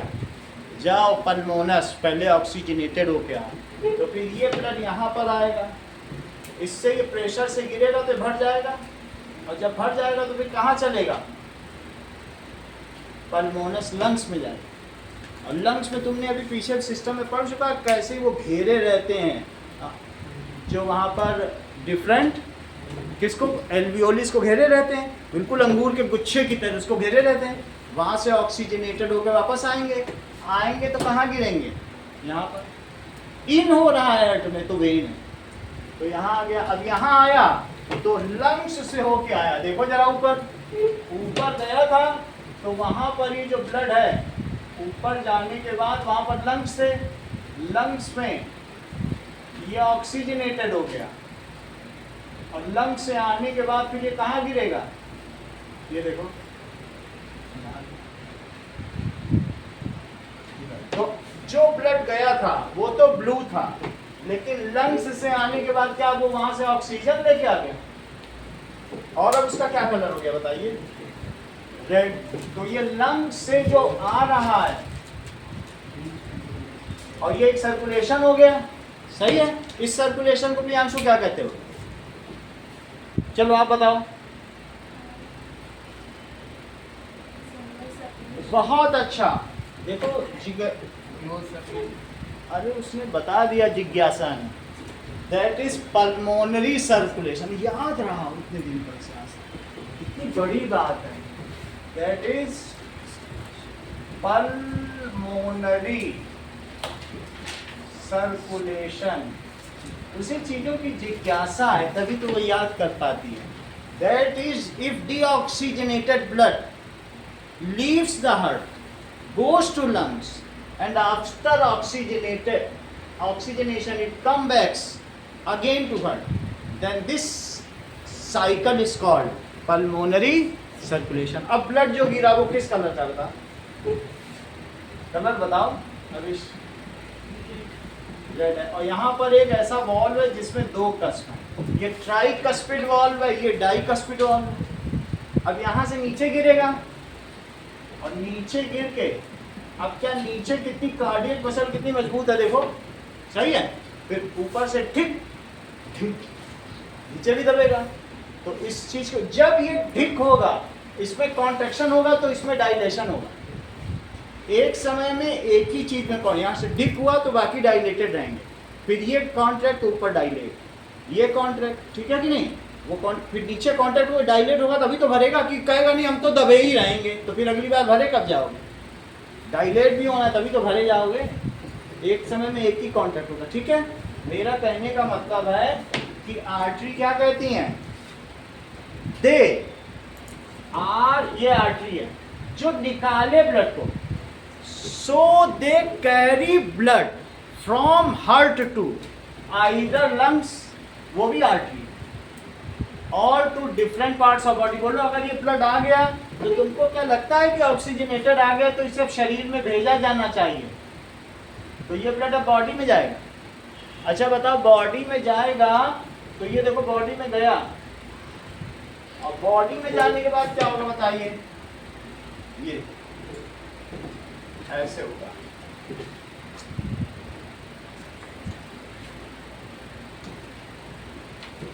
आर्टरी से जा रहा है अभिनव, तो अब देखिए आर्टरी से निकलने के बाद फिर ये किस में जाएगा अभिनव, बॉडी में गया, ये यहां से निकला ब्लड बॉडी में, और बॉडी में जाएगा, यहां से इसके बहुत सारे डिवीजन हो जाए।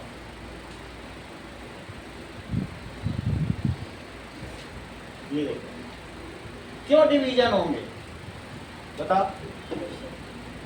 उसी ब्लड को लीवर में भी भेजना है, किडनी में भी भेजना है, 10 तरीके का तो तुमने ऑर्गन बना रखे हैं, हर जगह प्रेशर से भेजना, वरना ऑर्गन काम नहीं करेंगे।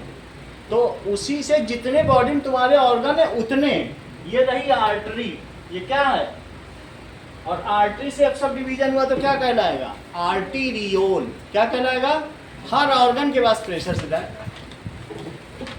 आर्टीरियोल जो अभी लिखाया था। आर्टीरियोल फिर सब डिवाइड होगी। अब किस में डिवाइड होगी, that is fine fine capillaries, ऐसे। तो ये बहुत पतली पतली कैपिलरीज में डिवाइड होंगी, ये देखो ऐसे, और इसी तरीके से ये भी डिवाइड होगी और पतली पतली, और ये भी डिवाइड हो गई।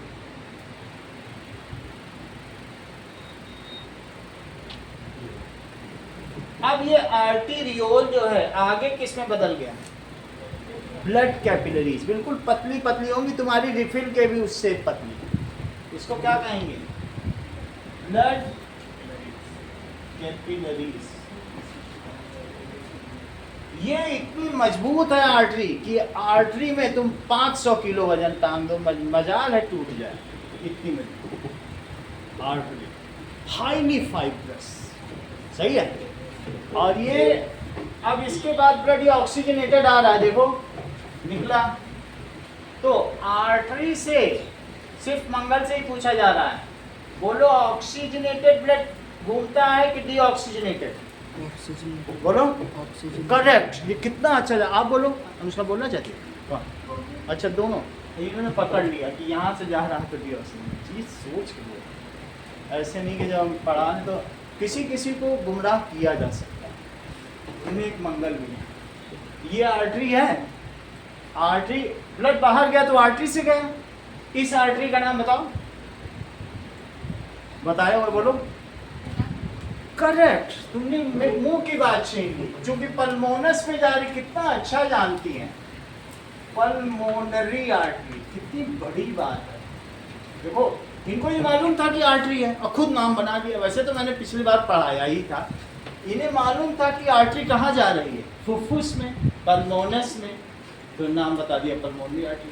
अब यही चीज डियाना बताएंगी, इसका क्या नाम, तुम बताओ। वेन पल्मोनस से आ रही है, ये लोग नाम बना लेती हैं, देखो कितनी बड़ी बात। पल्मोनस से आई तो पल्मोनरी वेन। तो ये बताओ आर्टरी से कैसा ब्लड जाता है, ऑक्सीजनेटेड कि डीऑक्सीजनेटेड? ये तो डीऑक्सीजनेटेड गया, और इस आर्टरी से क्या गया?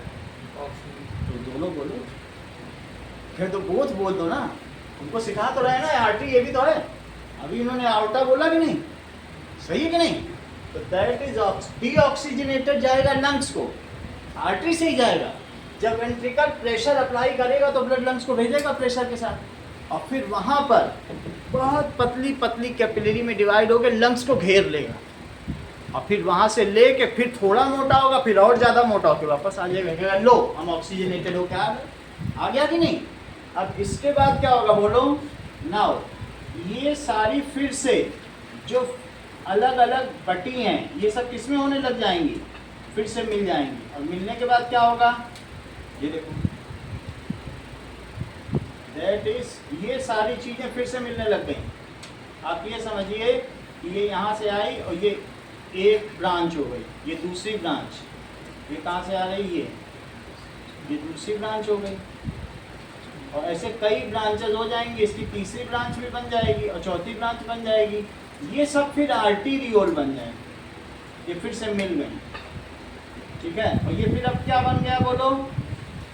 वेन। तो ब्लड कैपिलरी, ये बीच में ब्लड कैपिलरी हैं, ये और फिर से क्या बन गया? वेन्यूल। क्या बन जाएगा? Blood capillary. और ब्लड कैपिलरी के बाद अभी इन्हें लौटना है, तो लौटने के लिए क्या बन गया? ये सब वेन्यूल। क्या बन गया? और वेन्यूल फिर वापस आ जाएगी कि भाई मैंने सारी ऑक्सीजन दे दी है और अब मैं तुम्हारे पास वापस आ गई। लेकिन क्या किसी चीज़ को बिल्कुल पतले पतले हेयर लाइक कैपिलरी से गुजारो, और यहाँ बहुत सारे सेल हैं, यहीं पर ये सिंगल सेल ठीक है, तो यहीं पर सारे एक्सचेंज हो रहे हैं। All exchanges are taking place in blood capillaries and blood capillary network is throughout the body. ये बात तुम्हें समझ में आ गई? तो इसको सेल्स को ये देगा, ये सेल्स को, और फिर वेन्यूल बनेगा, और वेन्यूल में फिर इस तरीके से ये क्या है बोलो? Non return valve. इसका क्या नाम है? तो ब्लड इसमें अब प्रेशर नहीं बचा। अगर तुम छोटी छोटी कैपिलरी में ब्लड ऐसे ले जाओगे, ये कितनी पतली पतली कैपिलरी है, और भी पतली कैपिलरी है, तो हेयर लाइक है, इससे भी पतली है, तो इसमें प्रेशर क्या बचेगा? बड़े प्रेशर से पतले पाइप में डाल दो तो रेजिस्टेंस ज़्यादा है, फ्रिक्शन ज़्यादा है, यहाँ कहाँ प्रेशर बच जाएगा, और लौटेगी तो उसमें प्रेशर रहेगा। हार्ट तक उसे कैसे पहुँचाओगे? हार्ट तक पहुँचाने के लिए तुम्हारे पास नॉन रिटर्न वॉल्व होना चाहिए। ब्लड आया तो जब लौटने लगे तो ये बंद हो जाए, जैसे ये वॉल्व है, एक तरफ तो फ्लो करा, उधर से आया तो ये बंद हो जाए। ब्लड लौटेगा तो ये जाने तो दे रहा है, लेकिन उधर से आएगा तो बंद नहीं हो जाएगा, इधर से जाए तो चलता रहेगा। समझ में आ गया कि नहीं? जैसे बैलून है, फाड़ दो बैलून, उधर से हवा भरोगे एक तरफ से, मोटे की तरफ से, तो हवा भरी जाएगी, वो पीछे से भरोगे तो भर पाओगे, वो चिपक जाएगा। इस ऐसे ही वॉल्व की डिजाइन होती है कि वॉल्व जो होता है बस एक तरफ ऐसे होता है, यहाँ तुम भरने की कोशिश करोगे तो ये चिपक जाएगा प्रेशर की, सही है। तो इस वॉल्व को क्या कहते हैं? NRV valve. What it is called? NRV valve.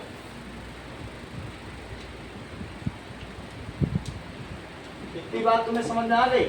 दो वीना कावा होती है, दैट इज अपर वीना कावा और लोअर वीना कावा। इसी तरह से जो आर्ट्रियम है, जो बॉडी से निकला है, वो उसमें से तीन अलग अलग पार्ट निकलते हैं। मेन आर्टरी निकली है ना, ठीक है, तो ये यहाँ पे बंद हो जाता है। ये तीन तरह से निकलता है। ये मेन आर्टरी निकली ना, तुम्हारी कई जगह बुक में बना हुआ ऐसे तीन है, तो इसीलिए अगर तुम्हारा एक आर्टरी ब्लॉक हो गया, इन्हीं से ब्लड बॉडी में जाता है, तो एक ब्लॉक हो गया तो उसमें कुछ ना कुछ वो स्प्रिंग डाल देंगे, फुला देंगे। इसीलिए आदमी को तीन ही हार्ट अटैक आते हैं, तीन के बाद फिर मर जाता है। तीनों आर्टरी में अगर एक बार अटैक आ गया, कहेंगे इसका थर्ड अटैक था, लगता है थर्ड आर्टरी भी गई। बोलो बात समझ आ गई। ये चित्र बहुत जगह हट का बना होगा, उसमें 3 तुम्हारी बुक में बने कि नहीं बने? नहीं बने तो यहाँ दिखा दें, अभी हट का डायग्राम दिखाएंगे तो ऐसा समझ में आ गया। तो पहली चीज क्या लिखोगे? आर्टरीज, ठीक है। These are having thick walls and pressurised blood flows through it. कैसा ब्लड फ्लो करता है इसमें? Blood flows through it under pressure 120 mm of HG। वो हम आगे बताएंगे क्या होगा systolic diastolic. So it has thick muscular wall, देखो मस्कुलर वॉल, वॉल होती है। और ये मुझे बताओ, it is highly elastic in nature, बहुत इलास्टिक होता है। इलास्टिक का मतलब कितना भी खींचो in nature, and can bear pressure. In this, blood flows under pressure। समझ में आ गई बात? इसमें ब्लड हार्ट से जो आता है वो प्रेशर के साथ बहता है। इस आर्टरी का ही प्रेशर लिया जाता है। जब तुम यहाँ लगाते हो तो हार्ट से जो ब्लड आ रहा है लेते नहीं हो, ब्लड प्रेशर कभी नापते हुए देखा किसी को? तो आर्टरी का लेते हैं, वेन में थोड़ी ना कोई प्रेशर होता है। तो सारा प्रेशर किसका लेते हैं? एक बार हार्ट जब पंप हुआ तब का प्रेशर लेंगे, और जब डायलेट हुआ, डायलेट का मतलब खुला, तो एक सिस्टोलिक प्रेशर है जब पंप हुआ तो 120 mm ऑफ HG, और जब खुला तब भी उसमें प्रेशर रहना चाहिए। ऐसा ना हो कि लौट आए, वहाँ तो NRV भी नहीं है। तो जब खुला तब भी प्रेशर होना चाहिए, उसे आगे बढ़ना ही है, तो वो 80 mm HG। तो एक हेल्दी पर्सन की जो ब्लड रेंज है सिस्टोलिक और डायस्टोलिक वो कितनी होती है? 120 mm ऑफ HG और 80 mm HG। बोलो बात समझ में आ गई? अगर समझ में आ गई तो oxygenated blood flows from heart to body and back, this circulation is called, तुमको मालूम है इसीलिए वहाँ लो इन्होंने बताया, पहले ये बता ले जाते हैं, सिस्टेमिक सर्कुलेशन।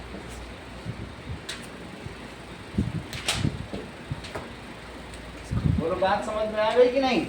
कि ऑक्सीजनेटेड ब्लड का फ्लो करना और वापस आ जाना। तुमको आर्टरी तक समझा दिया गया है। अब आर्टरी के आगे कल बताएंगे और हार्ट का फंक्शन क्या है।